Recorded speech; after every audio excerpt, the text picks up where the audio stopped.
안녕하세요. 결혼해서 행복을 찾으려다 나락으로 떨어질 뻔했던 40대 남자입니다. 이곳 사연들을 들어보면 신성한 결혼을 가지고 장난질을 치는 인간들이 꽤 많더군요. 그리고 저 또한 그런 인간, 아니 인간들에게 깜빡 속아 넘어갈 뻔했던 사람이에요. 만약 그때 저를 구해준 구세주가 아니었다면 전 아마 그로 인해 큰 피해를 입게 됐을 겁니다. 기가 막히고 코가 막혔던 제 사연, 잠시 시간을 내어 들어봐 주시겠어요? 전 어릴 적 교육열이 강하신 부모님 아래서 자랐습니다. 저희 아버진 자수성가로 성공한 사업가셨고, 어머닌 함께 아버지의 회사 일을 하셨어요. 어머닌 그래도 평범하셨는데 아버지가 저와 여동생을 많이 괴롭게 만드셨죠.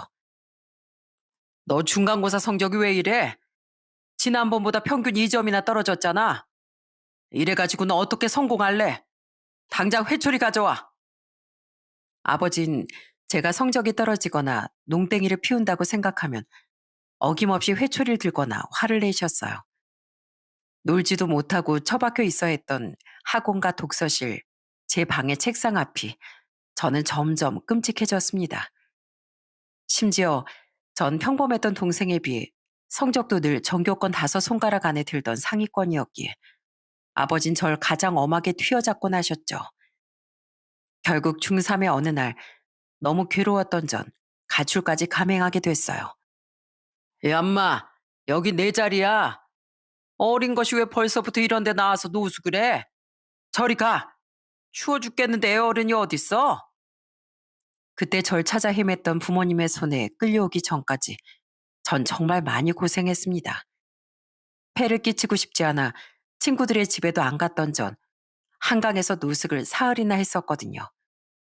결국 집으로 끌려왔던 전 아버지께 고된 회초리질을 당할 각오를 하곤 눈을 질끈 감았었어요. 하지만 돌아온 건 처음 들어보는 아버지의 오열과 따뜻한 포옹이더라고요. 이놈아, 아무리 아버지한테 화가 났어도 그렇지 집을 나가면 어떡해? 네 친구들도 네가 어디 있는지 잘 모른다고 하고 네가 어디서 잘못됐을까 봐 이 아버지랑 네 엄마가 얼마나 애를 태웠는지 알아? 그래, 네가 오죽했으면 공부하기 싫다는 쪽지 한 장만 남기고 가출까지 했겠니? 아버지가 미안하다. 아버지는 그냥 내가 너무 힘들게 살았다 보니까 사회적으로 성공하는 것만이 인생의 정답이라고 생각했어. 그날 아버진 제게 처음으로 사과까지 해주셨습니다. 그리곤 가난했던 자신이 어떤 멸시와 무시를 받고 살았는지, 중학교까지밖에 졸업을 못했던 아버지가 얼마나 많은 고생을 했고 어떻게 사업을 성공시킬 수 있었는지, 또 그 시간 동안 내조와 더불어 함께 사업까지 도왔던 어머니께 얼마나 미안해했었는지 등의 모든 이야기를 들려주셨죠. 그제야 아버지가 왜 그렇게 성공에 집착하셨는지 어린 마음이나마 어느 정도 이해가 되더라고요. 재윤이 또 공부하러 독서실 가니? 밖에 추운데 오늘은 그냥 쉬지 그래. 이 아버지랑 통닭이나 사서 뜯어 먹을까? 아니에요, 아버지. 수능도 얼마 안 남았는데 열심히 해야죠. 통닭은 어머니랑 현영이랑 드세요. 그럼 다녀오겠습니다. 아버지뿐만 아니라 어머니도 그날 이후 저와 동생에게 저만큼 공부를 강요하지 않으셨어요. 하지만 이상하게 하라고 강요하는 사람이 없으니 공부가 또 재미있더라고요. 생각해보면 저는 강압이 싫었던 거지 공부 자체를 싫어한 건 아니었던 것 같아요. 그렇게 전 이번엔 자발적으로 공부를 열심히 하게 됐고 그 결과 치대 합격이라는 쾌거를 이루었습니다. 저희 부모님은 젊은 시절엔 여유가 없고 고생을 많이 하셔서인지 치아가 건강하지 않으셨어요. 그래서 치과에 돈도 많이 들어가고 고생도 많이 하셨는데 그 모습을 지켜보다 저는 자연스레 치과 의사로서의 꿈을 키웠던 거죠. 부모님 노후의 치아 건강은 제가 직접 책임지고 싶다는 마음에서요. 미안하다, 재윤아. 부모가 돼서 이 아버지가 자식의 꿈을 더 크게 펼쳐줬어야 했는데 너에게 참 면목이 없구나. 치대 졸업 후 공중보건이 시절을 거쳐 저는 인턴과 레지던트 생활까지 모두 마쳤습니다. 치대 동기들은 대학 졸업 후 바로 페이닥터 시절을 거쳐 개원을 하는 사람들이 많았지만 저는 보다 더 전문적인 과정을 배우고 자격증도 취득하고 싶었어요. 그렇게 전문의 자격증을 딴 후 저는 꽤 규모가 있던 치과에 페이닥터로 취업했죠. 그때 아버진 제게 많이 미안해 하셨는데 그건 그로부터 1년 전 몇 해간 위태로웠던 아버지의 사업이 결국 무너졌었기 때문입니다. 부모를 생각하며 치대에 진학한 아들을 늘 자랑스러워 하셨던 아버진 제가 전문의를 따면 꼭 치과를 개업해주고 싶어 하셨거든요. 그게 당연히 그래야 하는 것도 아닌데 괜히 미안해하는 아버지를 보니 제 가슴이 너무 아프더라고요. 아니에요, 아버지. 어차피 치과 차려주신다고 해도 전 받지 않았을 거예요. 그동안 절 뒷바라지 해주시고 대학 학비도 다 대주셨는데 어떻게 제가 그 이상을 받을 수 있겠어요. 아버지, 제가 치과 의사가 된 건 다 아버지랑 어머니 덕분이에요. 그러니까 제발 미안해하지 마세요. 전 오히려 저와 동생을 힘들게 키워주신 부모님께 감사해 효도하고 싶었습니다. 취업을 하자마자 머릿속에 복잡한 문제가 사라졌던 전 동생에게 이런 말을 했어요. 현영아, 나 어머니 아버지께 가게 같은 거 하나 차려드릴까 봐. 가게? 무슨 가게? 글쎄, 그건 부모님이 정하시는 게 좋겠지만 좀 깔끔하고 정갈한 식당 같은 곳이 좋지 않겠어? 어머니 워낙에 손맛이 좋으시고 아버진 경영이나 재무 쪽에 빠삭하시잖아. 물론 어머니가 주방에 계시고 아버진 서빙 같은 걸 해보신 적이 없으니까 일할 직원은 필요하겠지만 말이야. 그때 전 레지던트 시절에 안 쓰고 꼭꼭 모아뒀던 돈을 전부 들여 부모님께 가게를 차려드리고 싶었습니다. 사실 저와 동생은 우리 둘 다 이제 두 분을 부양할 수 있는 어엿한 사회인이니 부모님이 일을 하지 않으셨으면 했었어요. 하지만 부모님은 고집스러우셨죠. 아무리 사업이 망했다고 한들 우리가 왜 이 젊은 나이에 노냐. 이제 고작 예순이 넘었는데 우린 자식들에게 짐 될 생각 없으니까 그런 말 말거라. 하는 말과 함께 두 분은 구직 생활을 시작하셨어요. 하지만 아무래도 연세가 있다 보니 구직이 쉽진 않으셨는데 그 모습을 보고 저는 동생에게 그런 아이디어를 냈던 거예요. IT 회사를 다니던 동생은 좋은 생각이라며 자신도 절반을 보태겠다고 말했습니다. 우리의 제안을 들은 부모님은 처음엔 부담스러워 하셨어요. 하지만 이렇게라도 키워주신 은혜를 하나씩 갚아나가고 싶다던 우리의 말에 눈가를 붉히며 결국 제 제안을 받아들여 주셨죠. 두 분은 오랜 고심과 현장 답사를 다닌 후 깔끔한 인테리어의 갈비찜 가게를 차리셨어요. 그렇게 늘 단정한 정장을 입고 출근하셨던 부모님은 이젠 정장 대신 앞치마를 입게 되셨습니다. 어서 오세요. 이리로 앉으세요, 손님. 밖에 많이 더우시죠? 에어컨 온도가 너무 높거나 낮으면 말씀하세요. 자, 시원한 물부터 드시고 주문은 천천히 하시면 됩니다. 깜짝 놀랐던 건 아버지께서 서빙 일을 두려워하지 않고 자처하셨다는 겁니다. 평소 말수가 적으셨던 분이 생글생글 웃으며 손님들을 응대하시는 모습을 보고 어찌나 놀랍고 가슴이 뭉클하던지요. 어머니께 주방을 맡긴 아버진 홀과 카운터를 종횡무진하며 눈썹이 휘날리도록 열심히 일하셨어요. 저와 동생 또한 가게가 자리 잡을 때까지 열심히 가게 일을 도왔는데 그런 아버지를 보니 정말 존경심이 들더라고요. 오래도록 대표 자리에 계시던 분이 자존심을 세우기는커녕 어떤 자리에서든 최선을 다하는 모습이요. 그렇게 가족 모두가 힘을 합친 덕분에 가게는 대박은 아니어도 어느 정도 안정적으로 자리를 잡게 됐습니다. 부모님은 우리에게 늘 고맙다고 말씀하셨어요. 하지만 전 오히려 부모님께 더욱 감사하다는 생각을 갖게 됐죠. 어떤 역경이 닥쳐와도 무너지지 않고 열심히 사시는 부모님의 모습을 보고 자랐기에 저와 동생이 지금의 이 자리에 있을 수 있었고 앞으로도 그렇게 살아갈 수 있는 사람이 될 수 있었던 거니까요. 야, 재윤아, 넌 장가 안 가냐? 독신주의야? 독신주의는요. 아니에요, 선배. 저도 결혼하고 싶죠. 근데 제가 매번 집이랑 직장만 오가다 보니까 누굴 만날 기회가 없더라고요. 아직 30대 후반이니까 기다리다 보면 언젠가 누군가 나타나겠죠. 몇 년간의 페이닥터 생활을 하던 중 저는 한 모임에서 오랜만에 치대 선배를 한 명 만났습니다. 그리고 그때 전 선배에게 한 가지 제안을 받게 됐어요. 우리 나이가 임마 그렇게 마음 편한 소리를 하고 있을 나이는 아니야. 그러다가 너 진짜 좋은 여자 다 놓친다. 야, 너 내가 중매로 결혼한 거 알지? 내가 그 중매쟁이 소개시켜 줄 테니까 너 선 한번 봐볼래? 판사, 의사, 검사 같은 전문직들만 찾아서 좋은 조건의 여자 중매시켜 주는 사람인데 꽤 믿을 만한 사람인 것 같아. 나봐. 지금 무지하게 깨볶으면서 잘 살잖아. 중매요? 아이, 솔직히 내키진 않네요. 물론 나이가 나이니 서로 조건을 안 볼 순 없겠지만 그래도 너무 조건만 우선시 되는 자리 아닐까요? 전 환경보단 인품이 좋은 사람을 만나고 싶은 건데. 이 엄마, 그렇게 다 가려가면서 만나면 너 절대 결혼 못한다.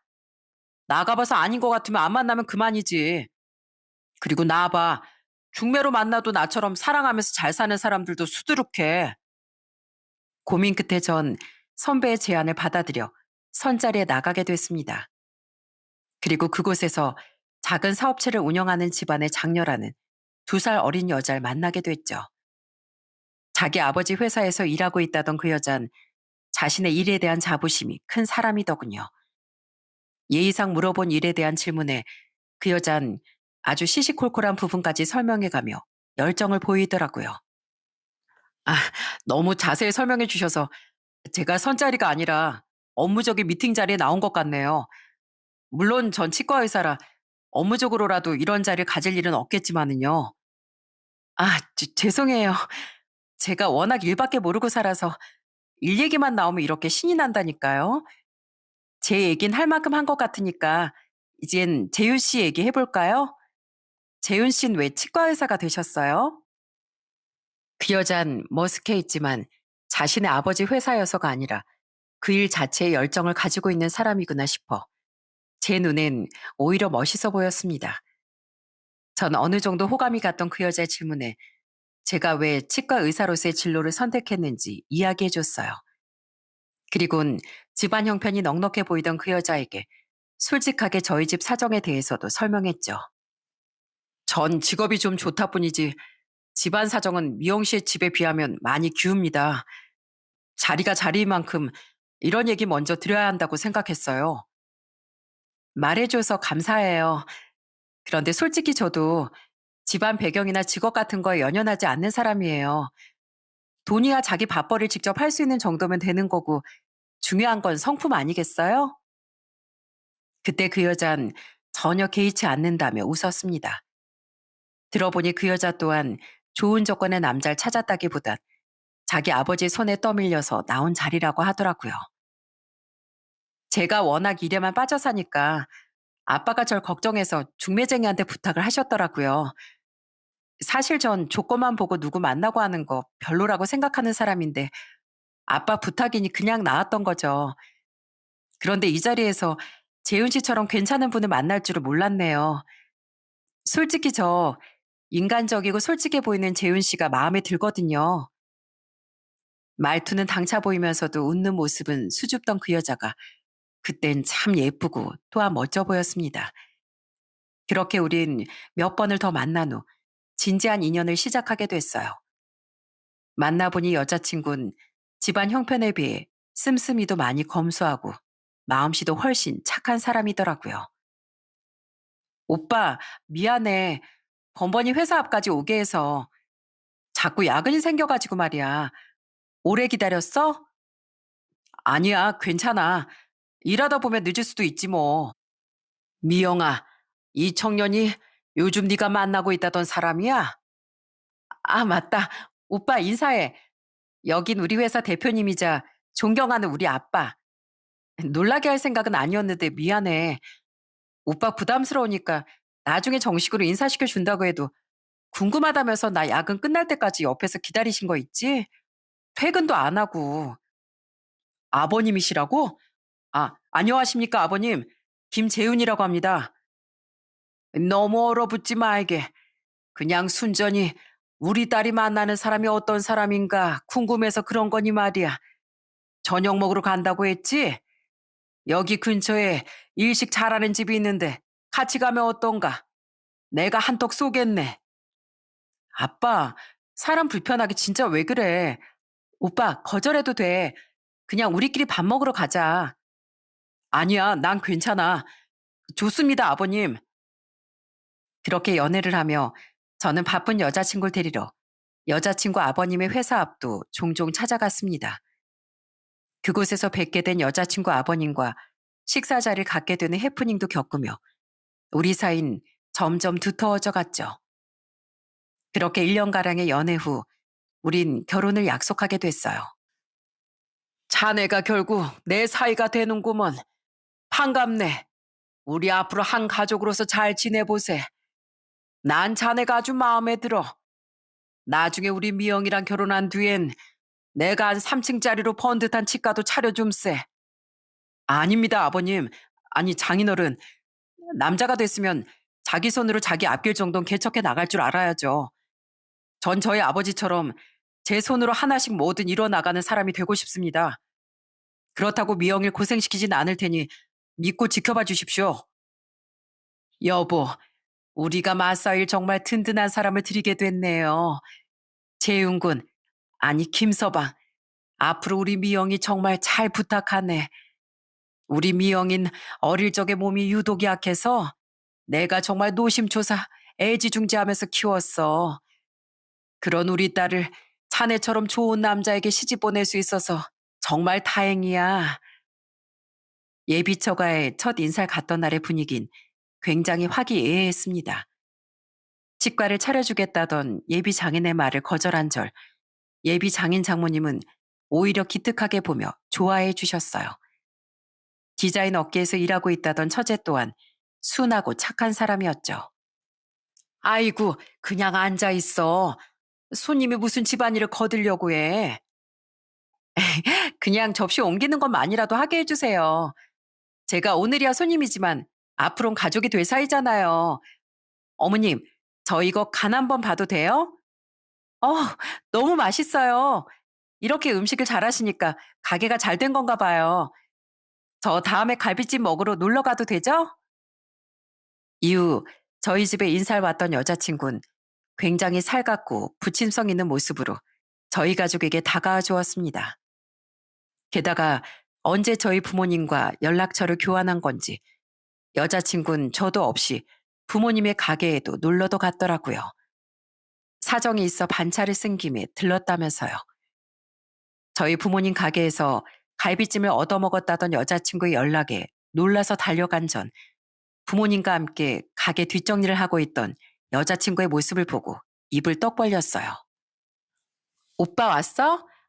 난 너무 맛있게 먹은 갈비찜 값을 하고 있었어.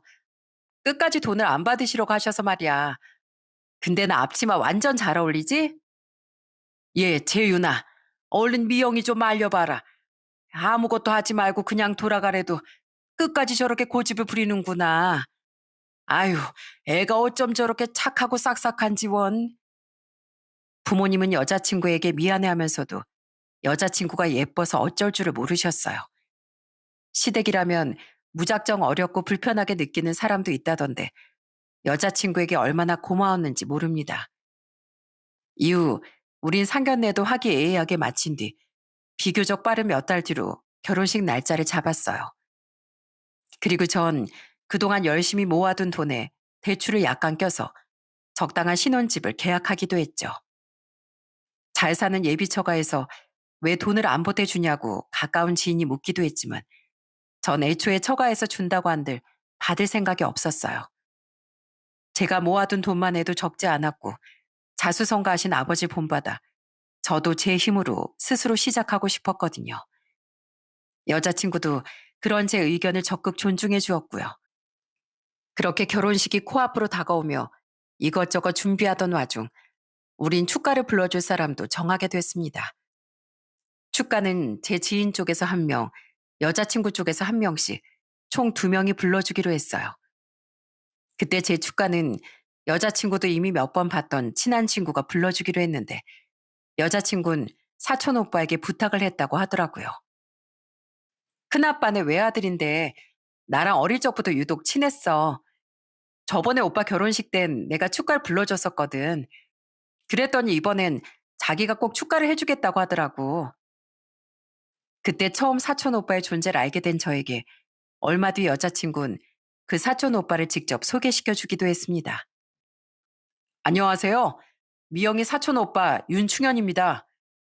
자자, 우리 예비 사촌 매제 제 술 한 잔 받으시겠어요? 아, 감사합니다. 그리고 저희 축가해 주시기로 한 거 진심으로 감사드려요. 감사는요. 이미 미영이도 제 결혼식 때 다 해준 건데요. 제가 나이도 아랜데 그냥 말씀 편하게 해주세요, 형님. 그럴까, 그럼? 미영아, 우리 사촌 매제 성격이 참 시원시원하네. 매제, 모쪼록 우리 미영이 행복하게 만들어줘. 우리 미영이 진짜 착하고 괜찮은 애인 거 알지? 우리 결혼하고 나서도 종종 만나서 술 한잔 하자고. 사촌 형님은 술도 말술에다 성격도 호쾌한 사람이었어요.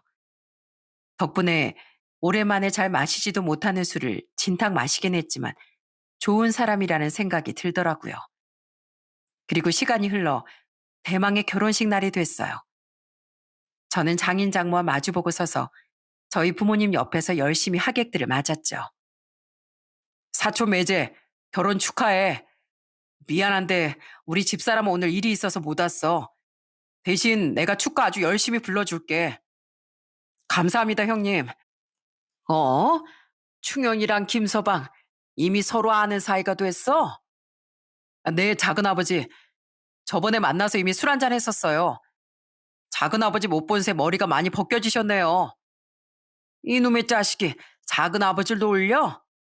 아무튼 이놈이 그 개구진 성격은 다 커서도 변하질 않는구먼. 아무튼 와줘서 고마워. 너희 부모님은 진즉에 와서 안에 들어가 있는 것 같더라. 얼른 들어가 봐. 그때 전 반갑게 축하 인사를 건네준 사촌 형님과도 기쁘게 인사했습니다. 사촌 형님은 장인 장모와 처제와도 반가운 듯 인사를 한 뒤 식장으로 들어갔죠.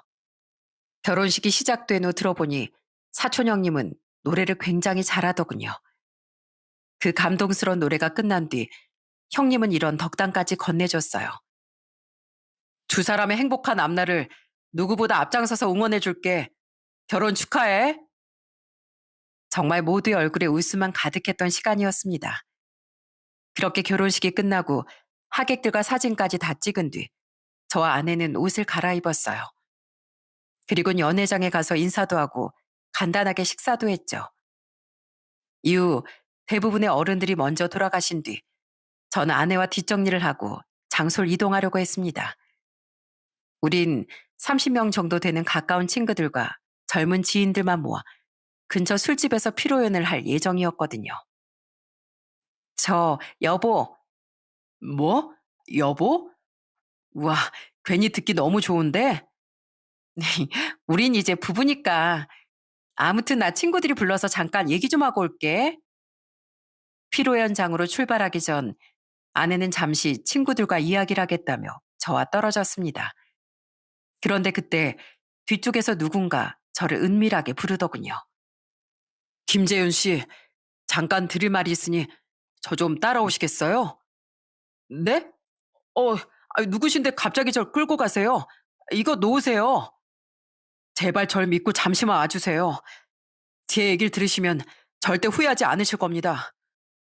그러더니 모자를 푹 눌러쓰고 마스크까지 쓰고 있던 그 남자 다짜고짜 제 팔을 끌고 굉장히 구석진 곳으로 향하더라고요. 당황해하는 제게 의미심장한 말을 던지면서요. 대체 무슨 일인지 궁금증이 일었던 전 우선 그 사람의 이야기를 들어보기로 했어요. 그리고 그 남자 입에서 흘러나온 이야기는 첫 마디부터 제게 크나큰 충격을 안겨주었습니다. 대체 무슨 말을 하겠다고 절 여기까지 끌고 온 겁니까? 마음 단단히 먹고 들으세요, 김재훈 씨. 전 이민철이라는 사람이고요. 오늘 그쪽하고 결혼한 윤미영과 정확히 1년 반 전에 결혼식을 올렸던 사람이에요. 그리고 비록 혼인신고는 안 했었지만 전 그 여자의 두 번째 남편이었어요. 뭐요? 남편이요? 네, 윤미영 그 여자가 이미 결혼했었다는 거 모르셨죠? 오늘 축가 부른 남자가 혹시 누군지 아시나요? 사촌 오빠라던데요. 역시나 예전에 그 여자랑 그놈 저한테도 그렇게 말했었어요. 그쪽도 예전에 저처럼 속으신 겁니다. 그 남자가 바로 윤미영의 첫 번째 남편이었다고요. 뭐라고요? 믿어지지 않는 그 남자의 말을 듣는데 제가 지금 꿈을 꾸고 있나 싶더라고요. 자다가 봉창 두드리는 소리를 들은 기분이었어요. 민철 씨는 입을 떡 벌리고 있던 제게 웬 사진 하나를 내밀었습니다. 충격적이게도 그건 아내가 웬 아이를 안고 다른 남자와 행복하게 웃으며 찍은 사진이더라고요. 그리고 그 남자는 바로 아내 사촌 오빠였던 거예요. 이건 제가 나중에 뒷조사했을 때 그들이 다정하게 식사하고 있던 현장을 몰래 사진으로 찍어뒀던 거예요. 박충영 그 남자가 바로 그 여자의 첫 번째 남편이고 그 얜 윤명 그 여자와 그놈 사이에서 태어난 아들입니다. 분명 자기 이름을 예전 저에게처럼 그쪽에게도 윤충현이라고 말했었겠죠? 하지만 그놈 성은 윤이 아닌 박씨입니다. 그리고 이건 저랑 그 여자가 결혼했던 날의 사진이에요. 그리고 두 번째로 민철 씨가 내민 사진 속엔 민철 씨와 아내가 결혼식장에서 환하게 웃고 있더군요. 너무 혼란스러웠어요. 제가 지금 이 상황이 잘 이해가 되지 않습니다. 그러니까 오늘 제 아내가 된 미영이가 원래 결혼을 두 번이나 했었고 애도 있었다고요?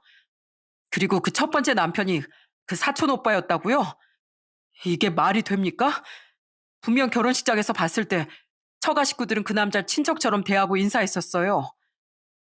혼란스러우신 거 충분히 이해합니다. 그리고 그 집 식구들 죄다 사기꾼이에요. 그리고 아마 오늘 참석한 그쪽 하객들은 모두 하객 알바일 겁니다. 다 연기라고요. 혹시 그 아빠란 사람이 사업한다고 하고 엄마란 사람은 애를 애지중지 키웠네 어쩌네 하지 않았습니까? 여동생은 디자인을 한다고 하고 윤명 자신은 아빠 회사를 다닌다고 하고요. 막 이래도 열성적인 사람 같았죠? 하객 알바의 사기꾼이요? 네, 맞아요. 이 사기꾼 놈들 어쩌면 레파토리 하나 안 바꿨지? 재윤 씨, 그거 다 거짓말입니다. 그 인간들 저한테도 완전히 똑같이 거짓말했었어요. 사업은 개뿔. 그 집 아빠란 인간 교도소까지 다녀왔던 백수 사기 전과범이에요. 당연히 윤미영 그 여자가 자기 아빠 회사에서 일한다는 것도 거짓말이고요. 그 집 엄마란 여잔 고작 4년 전에 재혼한 새엄마고 윤미영 동생은 디자인은커녕 남자 등골이나 빨아먹고 다니는 역시나 백수예요. 그쪽은 저한테처럼 철저히 그들에게 속은 겁니다. 민철 씨는 1년 반 전 아내와 결혼한 후 곧장 교묘하게 1억 3천이나 되는 돈을 뜯겼다더군요. 그때 아내는 이 핑계 저 핑계를 대며 혼인신고를 미뤘었는데 결혼한 지 한 달도 되지도 않은 어느 날엔 대뜸 헤어지자고 통보하곤 도망을 갔다고 하더라고요. 그러니까 충격적이게도 아내는 그놈과 헤어진 후 곧장 저를 소개받았던 거예요.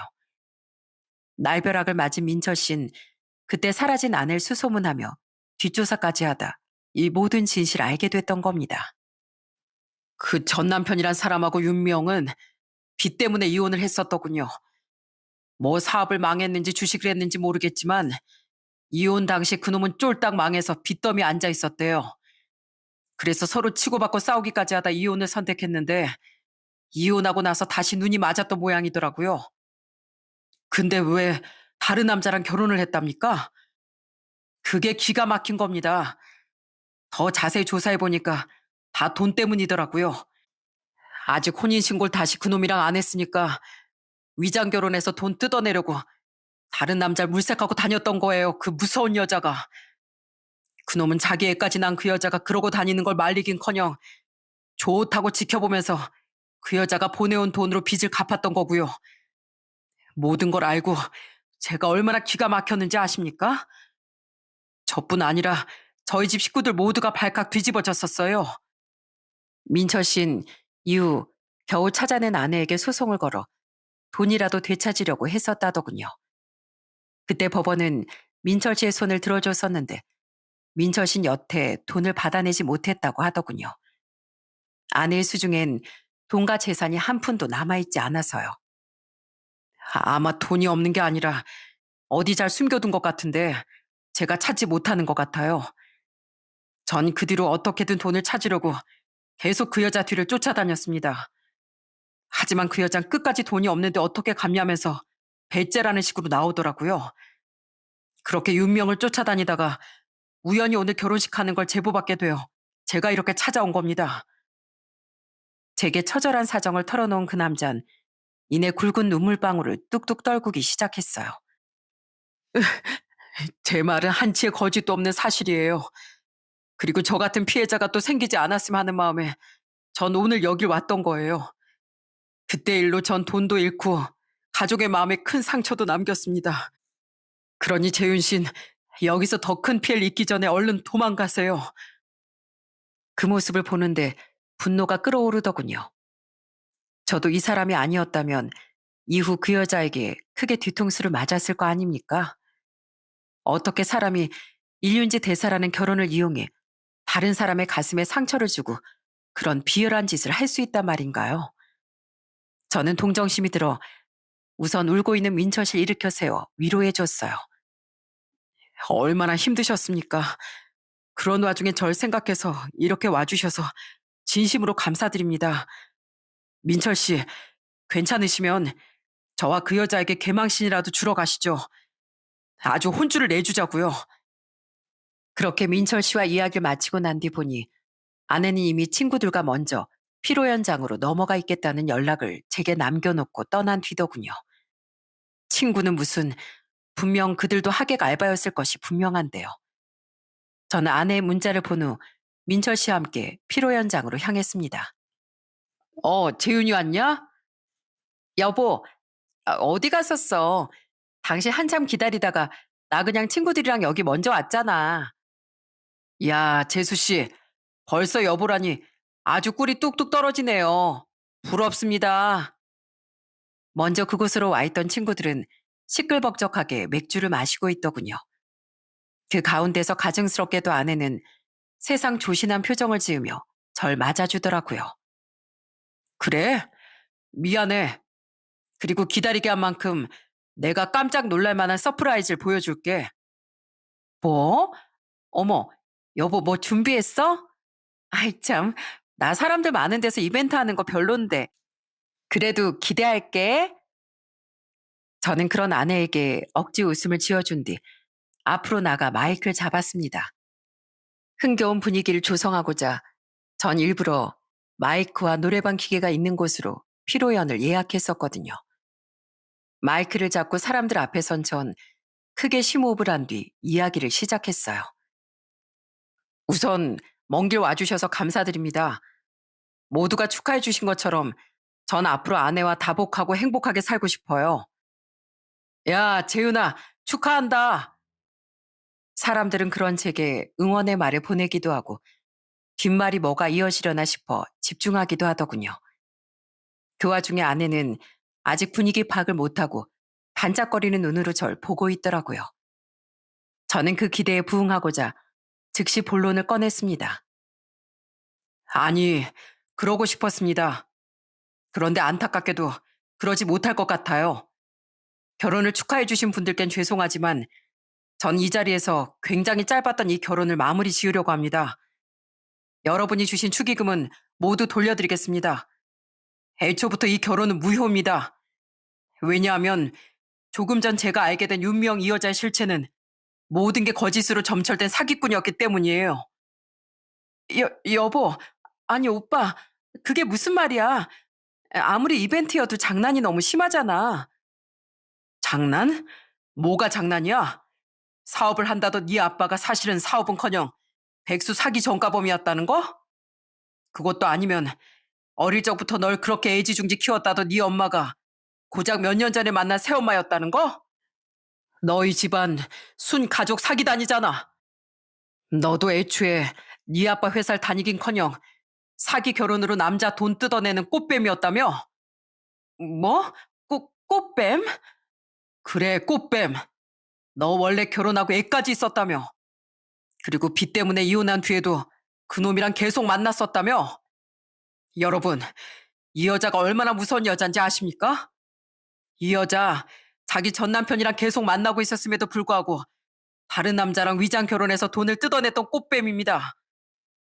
그 돈으로 전 남편 빚을 갚아주곤 혼인신고하기 전에 냅다 피해자인 남자를 버려버렸던 악한이라고요. 이 여잔 그렇게 한 남자 한 가족의 마음을 짓밟곤 반성은커녕 저한테 똑같은 짓을 하려고 했던 거예요. 심지어 그 전 남편이란 놈은 자기가 이 여자 사촌 오빠랍시고 거짓말까지 하면서 피해자를 함께 농락하던 쓰레기입니다. 바로 저기 저놈이요. 분위기는 한순간에 아수라장이 됐습니다. 제 충격 발언에 다들 경악을 하며 수군댔어요.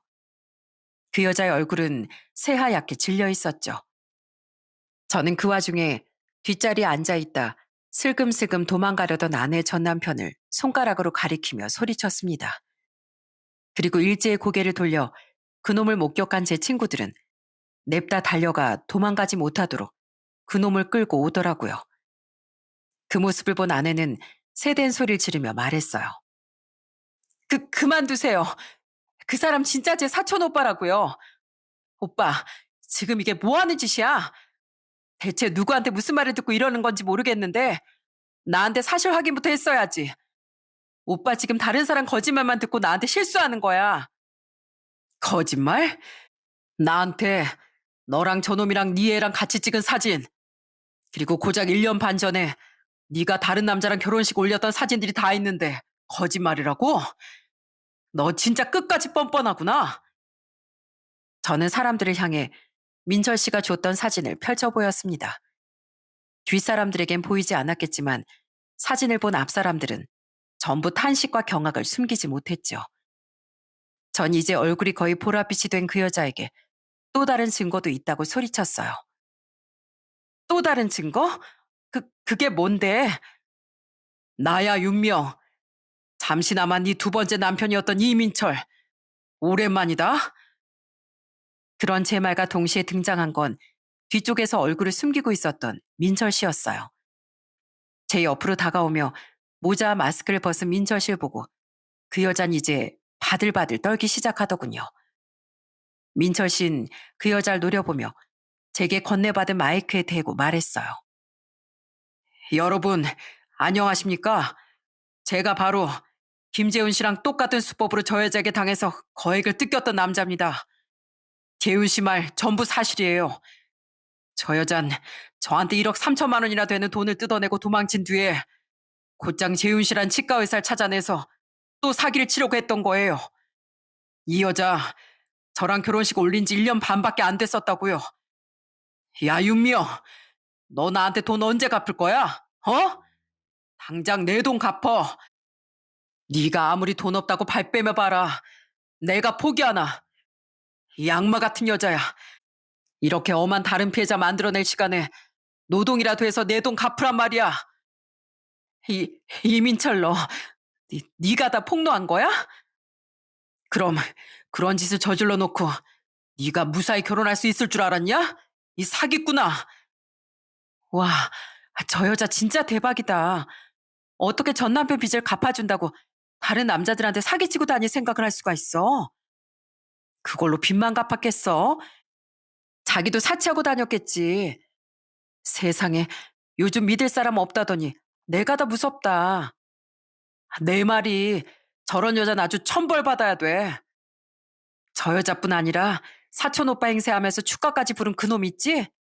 그놈도 아주 몰매 맞아야 돼. 겨우 충격에서 정신이 깨어난 사람들은 이제 목소리도 높이지 않고 그 여자와 전 남편을 향한 비난을 퍼붓기 시작했습니다. 그 여잔 이제 더 이상 입을 열지도 못하고 제자리에 서서 바들바들 떨고만 있었어요. 그리고 술기운이 오른 제 친구들은 붙잡고 있던 그 여자의 전 남편을 향해 테이블 위에 맥주를 전부 들이붓기 시작했죠. 으, 이게 무슨 짓이야? 하지 마. 뭘 하지 마, 이 벌레 같은 자식아. 사내 자식이 할 일이 없어서 자기 여자한테 사기로 돈을 벌어오게 하냐? 저 여자나 너나 아주 잘 어울리는 환상의 짝꿍이다. 신나게 맥주세를 받은 그놈은 눈을 제대로 뜨지 못하고 비명만 질러대더군요. 그리고 제 여자 지인 몇몇은 그 여자를 향해 눈알을 부라리다 서서히 그 여자에게 다가가기 시작했어요. 왜 이래? 오지 마. 야, 윤미영. 넌 우리 여자의 수치야. 어디 감히 신성한 결혼을 이런 식으로 더럽히고 모욕해? 야, 내가 왕년에 팔씨름 좀 했거든? 어디 그 힘으로 머리털 한번 죄다 뽑혀볼래? 얘들아, 너희들 내 친구들이잖아. 나 좀 도와줘. 친구 누가 친구야? 이봐요. 그쪽 우리 돈 주고 고용했잖아. 에이, 짜증나 진짜. 아무리 돈 벌자고 하는 하객 알바라지만 하필 저딴 여자 하객으로 고용될 게 뭐야? 재수없게. 야, 우린 그래도 할 일을 마쳤으니까 미리 지급한 알바비 돌려달라고 하기만 해. 선불로 받길 잘했지. 하마터면 우리 알바비까지 뜯길 뻔했네. 다들 가져.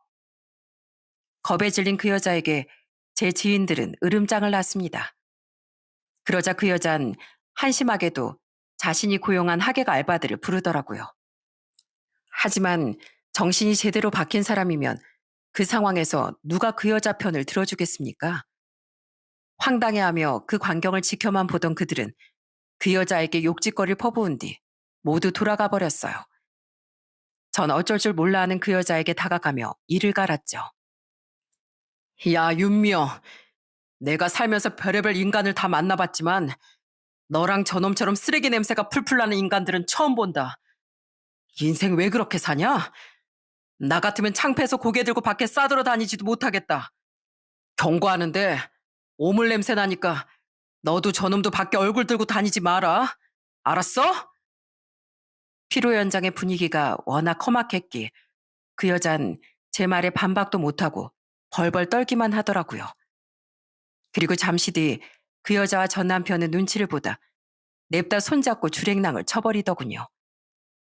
제 친구들은 그 연놈의 뒷공문을 향해 끝까지 어마어마한 욕을 퍼부어 줬습니다. 그렇게 그들의 계획은 수포로 돌아가고 말았어요. 이후 전 신혼여행도 취소하고 결혼식장에 와주신 모든 하객들께 사과하며 축의금을 돌려드렸고 감사하게도 모두 제게 손가락질이 아닌 위로의 말을 건네주었죠. 저도 저지만 친척들께 망신을 당한 부모님께 너무 죄송했는데 부모님과 동생은 오히려 저를 안고 하늘이 도왔다며 위로해줬어요. 우리도 그 기집애에게 너무 화가 나고 창피도 했다. 하지만 정말 이건 조상신이 도운 거야. 그 고마운 사람 아니었으면 정말 더 큰일이 날 뻔했잖니. 무엇보다 우리에게 미안해하지 마라. 가장 큰 상처를 받은 사람은 너 아니니. 에휴, 딱한 우리 아들. 그래도 시간이 지나면 다 잊혀질 게다. 그런 부모님의 말씀처럼 저는 제 인생을 구해준 민철 씨에게 너무 고마웠습니다. 때문에 이후 민철 씨를 만나 진심으로 감사를 표하며 사례도 했어요. 민철 씨는 돈을 받지 않으려고 했지만 전 끝내 민철 씨 주머니에 돈을 밀어 넣었죠. 그 여자 때문에 피해본 돈도 아직 못 돌려받으셨잖아요. 그러니까 그냥 받아주세요. 무엇보다 제 인생을 구해준 은인에게 아무런 보답도 못한다면 제 마음에 큰 짐으로 남을 거예요. 결국 제 사례금을 받아준 민철 씨는 축 처진 어깨로 돌아갔습니다. 그 모습의 주인공이 제가 됐을지도 모른다는 생각에 민철 씨가 한층 더 안쓰럽게 느껴지더라고요. 그 뒤 전 신혼집으로 구했던 집도 다시 내놓고 그 여자에게 위자료 소송을 걸었어요. 그러자 그 여잔 그제야 저를 찾아와 싹싹 빌더라고요. 나 이미 이민철 그 사람한테 지급하지 못하고 있는 돈이 산더미야. 오빠도 알잖아. 그 와중에 오빠한테까지 위자료 지급 판결이 나오면 나 진짜 힘들어져. 왜? 민철 씨한테 돈 없으니까 알아서 하라고 뻔뻔하게 굴었다면서? 그런데 뭐가 힘들어져? 아, 역시 너 다른 곳으로 빼돌려 둔 돈이 있었구나. 그거 들킬까 봐 이러는 거야? 저는 그런 그 여자를 은근하게 떠봤습니다. 제 예상이 맞는지 역시나 그 여잔 아무 말도 못하더군요. 야, 잔말 말고 위자료 지급한 적 나오면 또 잔머리 굴릴 생각하지 말고 돈 내놔라. 그리고 민철 씨한테도 있는 만큼 돈 다 토해내. 모자란 돈은 벌어서라도 다 갚고. 돈이 있다고 해봤자 진짜 쥐꼬리만큼 있어. 애 아빠 빚 갚는데 돈을 다 썼단 말이야. 그리고 오빠, 사실 우리 애가 아파. 그래서 그런 내키지 않는 사기를 쳤던 거야. 우리 애부터 살려야 하니까. 그래? 그럼 애 병원 어딘지 알려주고 그동안 애 병원 수납 기록 같은 거 다 떼어와봐. 그 와중에 한심하게도 그 여잔 마지막까지 거짓말을 하려고 들더군요. 그것도 자기 애를 팔아서요. 전 역시나 다시 말문이 막힌 그 여자에게 이렇게 소리쳤어요. 자식까지 팔아서 그렇게 살고 싶냐? 야, 내가 본 적 없는 네 애를 위해서라도 충고하는데 애 인생까지 더 망치고 싶지 않으면 너도 그놈도 정신 똑바로 차리고 살아. 애한테 부끄러운 부모는 되지 말라고. 이 인간 말종들아. 그리고 민철 씨는 네가 돈을 어디로 빼돌렸는지 못 찾았다지만 난 지구 끝까지 쫓아가서라도 찾아낼 거야. 만약 돈이 없으면 벌어서라도 내놓고 민철 씨 돈도 갚어. 안 그러면 나 돈을 떠나서 평생 너 따라다니면서 복수하고 괴롭힐 거야. 나 한다면 하는 놈이야. 어디 네 인생 여기서 더 말아먹고 싶으면 해봐. 진짜 뭐 저런 독종이 다 있어. 내가 혹을 고른 줄 알았더니 완전 꽝이었잖아. 짜증나 진짜. 제 으름장에 그 여잔 인상을 있는 대로 구기더니 돌아가 버렸습니다. 결국 이후 그 여잔 제게 위자료를 일부 지급하고 민철 씨에게도 전부는 아니지만 약간의 금액을 토해냈어요. 역시나 어딘가 빼돌려둔 돈이 있었던 거죠. 그렇게 제 결혼 소동은 끝이 났습니다. 나중에 중매쟁이를 찾아가 따지니 그 중매쟁이도 그 여자에게 속았던 거더군요. 하지만 그 일로 그 중매쟁이의 평판은 크게 떨어지게 됐다는 말을 저는 괜히 제게 미안해하던 선배에게 들었습니다. 그로부터 약 1년이 지난 지금 저는 과거의 충격과 아픔을 이겨내고 잘 살아가고 있어요. 결혼에 대한 마음을 많이 내려놓은 전 그때 신혼집을 다시 팔았던 돈으로 멋들어진 제 치과도 개업했답니다. 때문에 요즘엔 치과를 자리 잡게 하기 위해 정신없는 매일을 보내고 있어요.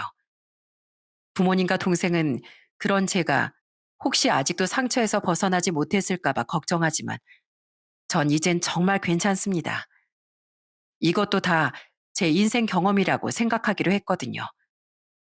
그리고 앞으로 또 이런 고난이 닥쳐올지언정 전 이렇게 긍정적으로 생각하며 세상을 씩씩하게 살아나갈 생각이에요. 그런 제 삶에 대한 태도가 부모님께 물려받은 최고의 자산이니까요. 저는 부디 저 같은 피해자가 또 나오지 않았으면 하는 마음에 이 사연을 보냈습니다. 지금 저와 민철 씨는 끝까지 덜 받은 돈을 그 여자에게서 받아내고자 늘 예의주시하고 있어요. 절대 포기하지 않을 생각으로요. 안타깝게도 우린 아직 돈을 더 받아내지 못했지만 그래도 다행히 아직 또 다른 피해자를 만들어내지 못하고 있습니다. 하지만 만에 하나라는 게 있으니 제 사연이 멀리 퍼져 반드시 다른 사람들이 그 여자에게 저와 민철 씨와 같은 일을 당하지 않았으면 좋겠어요. 슬프게도 워낙에 사기꾼들이 판을 치는 세상이니 결혼 전 어느 정도의 뒷조사는 필수가 되어가는 것 같습니다. 신중해서 손해볼 것은 없으니 모두 결혼 전엔 신중의 신중을 반드시 기하시길 바랍니다. 그럼 전 여기서 이만 인사드릴게요. 끝까지 들어주셔서 감사합니다.